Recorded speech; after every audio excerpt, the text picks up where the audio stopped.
We've all drawn them the same way, little pointed teardrops falling from the sky, but that's actually not what raindrops look like at all. Smaller raindrops are almost perfectly spherical thanks to the surface tension acting like a tight outer skin.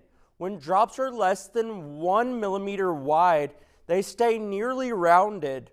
As they grow between 1 and 4 millimeters, air resistance begins to push up on the bottom as they fall. That pressure flattens the base, giving the drops more of a hamburger bun shape, rounded on top and flat underneath.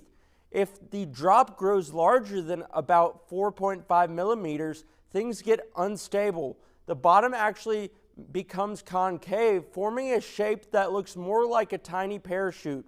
At that point, the drop can't hold together. Air pressure overwhelms surface tension and it breaks apart into smaller droplets. Those smaller drops then return to nearly spherical shapes, and the process repeats. So raindrops are never pointed like a teardrop. That sharp tip simply doesn't exist in falling rain. So remember, next time you draw rain, think spheres and hamburger buns, not teardrops.